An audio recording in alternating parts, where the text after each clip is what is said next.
Hello दोस्तों, कैसे हैं आप लोग। आई होप कि आप सब एकदम बढ़िया होंगे और तैयारी भी जो है आपकी अच्छी चल रही होगी। तो आज की इस वीडियो में मैं आपसे जो है फिज़िक्स के इम्पोर्टेंट क्वेश्चंस डिस्कस करूंगा, जो आपके एग्ज़ाम के पॉइंट ऑफ व्यू से बहुत ज़्यादा इम्पोर्टेंट है। तो वीडियो को बहुत ध्यान से देखना, क्योंकि आपके एग्ज़ाम में क्वेश्चंस के आने की पॉसिबिलिटी काफ़ी ज़्यादा है। तो चलिए वीडियो शुरू करते हैं। So welcome to Florence academy excellence for nursing. I am Shom Upadhyay, B Sc nursing third year from KGMC Lucknow. तो देखो, वीडियो स्टार्ट करने से पहले मैं आपको एक बार फिर से रिमाइंड करा दूं कि अगर अभी तक आप लोग जो है फ्लोरेंस अकेडमी का जो फुल लेंथ टेस्ट सीरीज़ है, ठीक है, अगर अभी तक आप लोगों ने इसको ज्वाइन नहीं किया है तो इसको ज्वाइन कर लो। ठीक है, क्योंकि इसमें आप लोगों को जो है 10 मॉक टेस्ट पेपर मिलेंगे। ठीक है, 10 मॉक टेस्ट जो होंगे आपको करने को मिलेंगे, वो भी होल सिलेबस पे बेस्ड होंगे। मतलब आपका जो फिजिक्स, केमिस्ट्री, बायोलॉजी और नर्सिंग, एप्टीट्यूड, इंग्लिश, सारे सब्जेक्ट और का होल सिलेबस का जो एक टेस्ट होता है उसको मॉक टेस्ट कहते हैं। तो आपको 10 मॉक टेस्ट पेपर्स के पीडीएफ प्रोवाइड किए जाएंगे, वो भी विद सोल्यूशन। ठीक है, आपको आंसर की भी उसकी होगी, सोल्यूशन भी उसका प्रोवाइड किया जाएगा, और पेपर तो आपको पहले मिल ही जाएगा। तो देखो, टेस्ट सीरीज जो है आपके लिए काफ़ी ज़्यादा इंपॉर्टेंट है। अभी आपके पास जो भी टाइम बचा हुआ है, इसमें आप जो है टेस्ट सीरीज दे के ही अपनी जो मार्क्स है उसको बढ़ा सकते हो, क्योंकि बिना मॉक टेस्ट दिए आप अपनी गलतियों को एक साथ नहीं मतलब एनालाइज कर सकते कि आप मतलब जैसे मॉक टेस्ट में क्या होता है कि हम पूरा सिलेबस कवर एक साथ कवर करते हैं। तो उसमें हमें पूरे एक जो हमारा एक चैप्टर है, मतलब एक जो सब्जेक्ट है ना, उसमें सारी गलतियां हमें एक बार में पता चल जाती हैं। तो अपनी गलतियों को सुधारने का सबसे बेस्ट जो तरीका होता है, मॉक टेस्ट देना होता है। आप चाहे कोई भी टेस्ट दो, चाहे मेरा दो या फिर किसी का भी दो, बट मॉक टेस्ट आप इस टाइम पे ज़्यादा ज़्यादा दो, ताकि आप अपनी गलतियों को इवेल्युएट कर पाओ और एक अच्छा स्कोर करो। तो अगर आप इसको बाय करना चाहते हो तो देखो, इसको दिए गए व्हाट्सएप नंबर पे आप व्हाट्सएप करो। यहाँ से आपको सारी इन्फॉर्मेशन प्रोवाइड कर दी जाएगी। उसकी प्राइस जो है देखो बहुत अफोर्डेबल है, सिर्फ और सिर्फ जो है 99 रुपीज़ में आपको 10 मॉक टेस्ट पेपर मिल रहे हैं। तो काफ़ी अच्छा मतलब आपके लिए रहेगा। आपके आपके आपका ही इसमें बेनिफिट है। देखो, आप इसको बाई करोगे ना तो उसमें आपका ही बेनिफिट है। इसमें से भी क्वेश्चंस आ सकते हैं एग्जाम में, तो काफ़ी अच्छा होगा अगर आप इसको बाई करोगे। ठीक है, तो चलो वीडियो शुरू करते हैं। तो सबसे पहले देखो, इसमें जो हमारा क्वेश्चन है, इसमें बोल रहा है कि the washing machine works on the car on the principle of. जो वॉशिंग मशीन होता है किस सिद्धांत पे जो है कार्य करता है। तो इसका देखो कौन इसमें ऑप्शंस हैं: डायलिसिस, डिफ्यूजन, रिवर्स ऑस्मोसिस और सेंट्रीफ्यूगेशन। तो देखो, इसमें क्या होगा, आपका जो सही ऑप्शन फर्स्ट का होगा सेंट्रीफ्यूगेशन होगा। सेंट्रीफ्यूगेशन बेसिकली हम जो अलग अलग जैसे जो डेंसिटीज होती हैं, डेंसिटी के हिसाब से जो है वो चीज़ों को अलग करते हैं। जैसे वाटर की डेंसिटी जो है ज़्यादा होती है, और जो मतलब से वाटर वाटर की डेंसिटी जो होती है कम होगी। और किसके कम कंपेरिजन में जो मतलब पार्टिकल्स होंगे ना, वो तो पार्टिकल्स क्या होते हैं फिर नीचे बैठ जाते हैं वो धीरे धीरे। ठीक है, तो बेसिकली किसके प्रिंसिपल पे होता है, सेंट्रीफ्यूगेशन पे होता है। ठीक है, इसको हिंदी में बोलते हैं अपकेंद्रीकरण। अगला है zero kelvin is a equivalent to. जो जीरो केल्विन होता है, जीरो केल्विन किसके इक्वल होता है। तो ऑप्शन हैं 273 kelvin and -273, 100 and -100 degree Celsius. तो क्या होगा इसका सही ऑप्शन, इसका होगा सेकंड होगा -273 केल्विन। ठीक है, जिसमें देखो जो केल्विन और सेल्सियस में जो रिलेशन होता है, केल्विन इज इक्वल टू होता है डिग्री सेल्सियस प्लस 273। तो यहाँ पे जो अब इसको अगर आप क्या करोगे, जीरो केल्विन हो जाएगा। ठीक है, is equal to degree Celsius plus 273 kelvin. तो degree Celsius is equal to क्या हो जाएगा, माइनस का 273। ठीक है, डिग्री सेल्सियस जीरो केल्विन। ठीक है, zero kelvin is equal to कितना हो जाएगा यहाँ पे, माइनस का 273 डिग्री सेल्सियस। तो ठीक है, इसका कौन सा ऑप्शन सही है, सेकंड ऑप्शन जो है इसका सही होगा। अगला क्वेश्चन देखते हैं। अगला है कि the absolute zero is a temperature at which. परम शून्य वह तापमान है जिस पर molecular motion in gas would cease, मतलब गैस के अणुओं में जो गति होती है बंद हो जाएगी। Water फ्रीजेज and all gases becomes liquid and all gases become solid. तो सभी गैस जो है तरल बन जाएंगे, सभी गैस जो है ठोस बन जाएंगे। तो इसका देखो कौन सा है, क्वेश्चन नंबर 3 का सही ऑप्शन क्या है, फर्स्ट होगा molecular motion in a gas would cease. मतलब गैस के जो अणुओं की क्या है, गति जो है बंद हो जाएगी। अगला क्वेश्चन है क्वेश्चन नंबर 4। इसमें आपको कह रहा है कि the temperature of a liquid is 32 degree Fahrenheit what is the temperature in Celsius. Fahrenheit में आपको तापमान जो है दिया है, आपको सेल्सियस में उसको कन्वर्ट करके बताना है। तो फार्मूला क्या होता है, degree Celsius is equal to F-32 into 5/9 ना।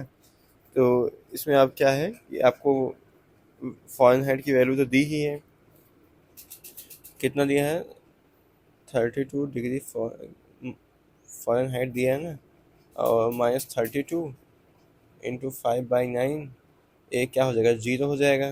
32 में 32 का जीरो, इसको क्या आ जाएगा, 0 डिग्री सेल्सियस आ जाएगा। कौन सा ऑप्शन सही है इसका, सेकंड ऑप्शन जो इसका सही होगा। अगला क्वेश्चन नंबर 5 इसमें है कि the point where total mass of a body suppose to be concentrated is known as. वह बिंदु जहाँ पर किसी वस्तु का कुल द्रव्यमान संकेंद्रित माना जाता है क्या कहलाता है, dead centre, centre of mass, centre of gravity and centre of motion. तो देखो काफ़ी इजी क्वेश्चन है, इसे क्या होगा, कौन सा ऑप्शन सही होगा, सेकंड होगा, सेंटर ऑफ मास। ठीक है, अगर देखो कहीं पे अगर मान लो सेंटर ऑफ मास ना दिया हो, अगर सेंटर ऑफ ग्रेविटी दिया हो, तो भी आप इसको देखो सही ऑप्शन जो है मान सकते हो, बट अगर सेंटर ऑफ मास दिया है तो ज़्यादा अप्रोप्रिएट जो होता है सेंटर ऑफ मास होता है। ठीक है, अगला क्वेश्चन है कि if there were no gravity which of the following is not be there for a fluid. यदि गुरुत्वाकर्षण नहीं हो तो द्रव में निम्न में से क्या नहीं होगा, viscosity, surface tension, pressure and upward thrust. तो क्वेश्चन नंबर 6 का कौन सा ऑप्शन सही होगा, यहाँ पे फोर्थ होगा, अपवर्ड थ्रस्ट मतलब ऊपर की ओर बल। अगला है if ice floating on the water in a vessel melt the water level in a vessel. यदि जलपात्र में तैर रही बर्फ पिघल जाए तो जलपात्र में जल स्तर इंक्रीज मतलब बढ़ता है, नहीं बदलता है, पहले बढ़ता है फिर घटता है, डिक्रीज। तो 7 का क्या होगा यहाँ पे, डज नॉट चेंज। तो अगर आप लोगों को जो है एग्जांपल दूँ, सपोज मान लो एक बाल्टी है इसमें, ठीक है, यहाँ तक वाटर जो है इसमें भरा हुआ है पूरा, ठीक है, तो उसमें जब तुम आइस का टुकड़ा डालोगे तो ये अपने भार के बराबर जो है ना वो वाटर डिस्प्लेस कर देगा। तो जो है अब बाद में जब ये मेल्ट हो जाएगा तो देखो इसके जो जल का स्तर है ना इस पर कोई फर्क नहीं पड़ेगा, तो इसलिए क्या होगा, डू नॉट चेंज। ठीक है, तो कौन सा ऑप्शन होगा, सेकेंड होगा। इसके बाद अगला क्वेश्चन है why is weightlessness experience while orbiting the earth in a spaceship. पृथ्वी की परिक्रमा करते समय अंतरिक्ष यान में भारहीन क्यों अनुभव होता है। तो ऑप्शन है inertia, zero gravity, acceleration and orbital motion. तो क्वेश्चन नंबर 8 का कौन सा ऑप्शन सही होगा, इसका सेकंड होगा, जीरो ग्रेविटी। अगला क्वेश्चन है two vectors are said to be equal if. दो सदिश बराबर तब माने जाते हैं जब ऑप्शंस हैं only their magnitude are same, their directions are same, both magnitude and directions are same, directions are opposite. तो क्या होगा इसका जो है सही ऑप्शन जो है नाइन्थ का, इसका थर्ड होगा, both magnitude and directions are same, मतलब परिमाण और दिशा जो है दोनों जब समान होती है तो क्या होते हैं, दो वेक्टर्स आपस में इक्वल होते हैं।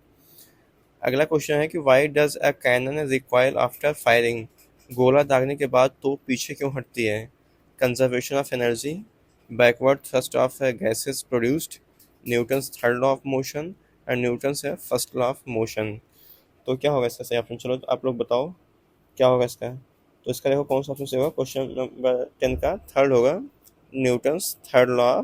ठीक है, for every actions is there is an equal and opposite reactions. गोला क्या होगा, उसका जो होता है आगे की तरफ जब जाएगा तो वो उतना अपना क्या होगा, पीछे की तरफ से फोर्स तो उसको बैलेंस करने की लगेगी ना ऐसे, तो क्या होगा, for every action there is an equal and opposite reaction. ठीक है, अब अगला क्वेश्चन है कि a bomb explodes on the moon, you will hear its sound on the earth after. यदि चंद्रमा पर कोई बम फट जाए तो आप पृथ्वी पर उसकी आवाज़ कब सुनेंगे, बताओ। ठीक है, सुनेंगे, सुनोगे नहीं सुनोगे, क्या होगा इसका सही ऑप्शन। ऑप्शन दिया गया है 20 minute, 2 hours 20 minutes and 33.7 hours, and क्या है, आप विस्फोट की आवाज़ नहीं सुन पाएंगे। तो इसका देखो जो आवाज़ होती है साउंड, साउंड को ट्रेवल करने के लिए मीडियम चाहिए होता है, जैसे एयर हो गया आपका, ये सॉलिड हो गया, लिक्विड हो गया। तो ठीक है, साउंड को ट्रेवल करने की क्या चाहिए होती है, मीडियम चाहिए होती है। और मून पे क्या होता है, कोई एटमॉस्फेयर पाया ही नहीं जाता है, तो क्या होगा, जो साउंड होगी क्या होगी, डज नॉट प्रोपगेट मतलब फैल नहीं पाएगी, दूर नहीं जा पाएगी। तो you can not here the sound of explosion, आप विस्फोट की आवाज़ जो है सुन नहीं पाएंगे। ठीक है, अगला क्वेश्चन नंबर 12 है, during the motion of a projectile fired from the earth surface, पृथ्वी की सतह से छोड़े गए प्रक्षिप्त पिंड की गति के दौरान kinetic energy remain constant, momentum remains constant and इसमें यार दो ही ऑप्शन दिया है क्या? हाँ, इसके आई थिंक जो है दो ऑप्शन जो है वो मिसिंग है यहाँ पे। ठीक है, तो इसका जो 12 होगा इसका कौन सा ऑप्शन सही होगा? इसमें देखो इसका एक ऑप्शन इसमें होना चाहिए था कि, तो इसमें देखो क्या होगा कि जो मतलब काइनेटिक एनर्जी होगी और प्लस पोटेंशियल एनर्जी होगी, एक क्या होगी मतलब टोटल जो मैकेनिकल एनर्जी थी होती है, मैकेनिकल एनर्जी जो होती है, देखो जो मैकेनिकल एनर्जी होती है सम अप होती है काइनेटिक एनर्जी प्लस जो है वो पोटेंशियल एनर्जी, तो ये सब क्या होंगी, कॉन्स्टेंट्स होंगी। तो momentum and kinetic energy vary due to changes its velocity at height, तो क्या होगा absence of resistance at the projectile motion में, तो क्या होगा कांस्टेंट होगा। तो क्या होगा इस होना चाहिए, टोटल जो एनर्जी मतलब एनर्जीज हैं, चाहे वो काइनेटिक हो चाहे वो पोटेंशियल हो, तो क्या होनी चाहिए, एनर्जी जो है कंजर्व रहेगी। तो वो ऑप्शंस इसके दिए नहीं गए, तो इसका जो है सही ऑप्शन ये होगा, टोटल जो मैकेनिकल एनर्जी होगी वो भी क्या होगी, कांस्टेंट रहेगी। ठीक है, तो आगे चलते हैं, अगला क्वेश्चन देखते हैं। अगला है कि absolute zero is defined as, absolute जो है जो इसको आई थिंक हमने कर चुका है क्या इसमें, हाँ इसको हम कर चुके हैं यार इस क्वेश्चन से पहले। अगला question, question number 14, a body moving in a circular path with a constant speed has, एक वस्तु जो वृत्ताकार पथ पर समान वेग से चल रही है उसकी constant velocity, constant acceleration, constant momentum and constant kinetic energy.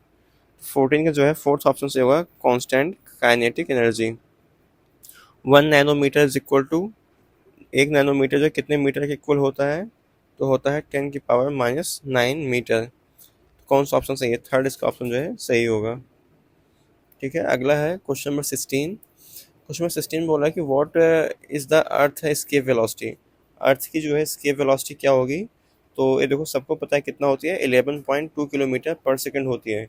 देखो escape velocity is a minimum speed needed for a object to break free from earth gravitational pull without further क्या है प्रपोल्शन। ठीक है, इसका हिंदी में आपको एक्सप्लेन करूँ तो मतलब इसके वेलोसिटी वह वेलोसिटी होती है कि आप इससे कोई ना वस्तु फेंक दोगे ना अगर इस स्पीड से, तो धरती की जो है अर्थ की ग्रेविटी को पार करके कहाँ चली जाएगी, वो अंतरिक्ष में चली जाएगी, फिर दोबारा वापस लौट के कभी नहीं आएगी। अगर क्या है 11.2 किलोमीटर पर सेकंड से अगर आप खुद ही अगर कोई चीज़ एक फेंक सकते हो, तो यही इसकी क्या होती है, इसकी वेलोसिटी होती है। इसके बाद ये जो वस्तु है आप फेंकोगे वो दोबारा वापस लौट के नहीं आएगी, वो अर्थ की ग्रेविटी को पार करके चली जाएगी। अगला है क्वेश्चन नंबर 17, इसमें बोला कि when the net torque zero will be constant, जब कुल आघूर्ण शून्य होता है तो स्थिर रहेगा force, angular momentum, linear momentum and acceleration. तो 17 के क्या ऑप्शन सही होगा यहाँ पे, सी बी होगा एंगुलर मोमेंटम। ठीक है, विल बी कांस्टेंट। अगला है Newton first law is also known as, जो न्यूटन का पहला नियम है और किस नाम से जाना जाता है, law of friction, law of momentum, law of inertia and law of motion. ये भी देखो इंपॉर्टेंट क्वेश्चन है, इजी है बट आपसे एग्जाम में पूछा गया है एक दो बार। ठीक है, एंट्रेंस एग्जाम में, तो क्या होगा इसका थर्ड ऑप्शन होगा लॉ ऑफ इनर्शिया, जड़त्व का नियम। ठीक है, अगला क्वेश्चन है acceleration due to gravity on a planet decreases with, किसी ग्रह पर गुरुत्व जनिक जो जनित त्वरण घटता है जब decrease in radius of planet, decrease in mass of planet, decrease in mass of body and increase in distance from centre of the planet. 19 के क्या होगा यहाँ पे, 19 के देखो यहाँ पे फोर्थ ऑप्शन सही होगा, increase in distance from centre of planet, क्योंकि देखो जो स्मॉल जी इक्वल टू क्या होता है, acceleration due to gravity is equal to होता है GM/r² होता है ना। तो अगर डिस्टेंस r जो है वो सेंटर से क्या होगा बढ़ेगा, तो जी क्या है, तो स्मॉल जी क्या होगा आपको डिक्रीज करेगा। ठीक है, तो that's why gravity is slightly less है एट हायर एल्टीट्यूड और एट इक्वेटर। आर जितना बड़ा होगा उतनी जी क्या होगी, छोटी होगी। ठीक है, तो आप सेंटर से जितना दूर जाओगे उतना क्या होगा आपका जी जो है वो कम होता चला जाएगा। ठीक है, तो कौन सा ऑप्शन सही होगा, फोर्थ इसका सही ऑप्शन है। तो अगला है क्वेश्चन नंबर 20, इसमें बोला है कि why boiling point of a water decrease at high altitude, उच्च ऊंचाई पर जल का क्वथनांक क्यों घटता है? तो because of high temperature, because of low pressure, because of low temperature and because boiling with atmospheric pressure. तो 20 का जो है कौन सा ऑप्शन सही होगा? सेकंड होगा, बिकॉज लो एटमॉस्फेरिक प्रेशर, निम्न वायु दाब के कारण। ठीक है। अब अगला है क्वेश्चन नंबर 21। इसमें है कि क्या है? What is the unit of physical quantity momentum? भौतिक राशि संवेग, संवेग जो होता है इसकी इकाई क्या होती है? तो मोमेंटम का जो फार्मूला अगर बताऊँ, पी इक्वल टू क्या होता है? एम वी होता है ना। तो इसकी जो मतलब तो क्या होगा? मास इंटू वेलोसिटी होती है। तो kilogram metre per second which is क्या है? Dimensionally equal to the Newton second. ठीक है। तो वन है न्यूटन इक्वल टू कितना होता है? वन है न्यूटन इज इक्वल टू होता है 1 kilogram metre per second square. सो न्यूटन है सेकंड इज इक्वल टू हो जाएगा किलोग्राम मीटर पर सेकंड। तो कौन सा ऑप्शन सही है इसका? जो है क्वेश्चन नंबर 21 का जो है फर्स्ट ऑप्शन सही होगा, न्यूटन सेकंड। ठीक है। मोमेंटम की जो यूनिट होगी क्या होगी? ऐसे आप इतना सब मत याद करो, ठीक है, सब भूल उल जाओगे, पर हाँ फॉर्मूला याद कर लो मोमेंटम का, क्योंकि इससे क्वेश्चन आपसे एग्जाम में पूछा जा सकता है। और इसकी जो यूनिट होती है क्या होती है? Newton second. अगला है volt into second is the unit of. Volt into second जो है किसकी यूनिट है? ऑप्शंस में है आपका induction, energy, resistance and capacitance. तो क्वेश्चन नंबर जो आपका 22 है, इससे कौन सा ऑप्शन सही है? फर्स्ट होगा इंडक्शन। ठीक है, इंडक्शन होगा। और इसको मतलब हाँ इंडक्शन। ठीक है। अगला क्वेश्चन, क्वेश्चन नंबर 23। इसमें है बोला है कि विच of the following quantity is a measure of inertia? निम्न में से कौन सी राशि जो है जड़त्व का माप है? वेलोसिटी, एक्सेलरेशन, मास, वेट। तो क्या होगा इसका? थर्ड ऑप्शन सही होगा, मास होता है ना इसका।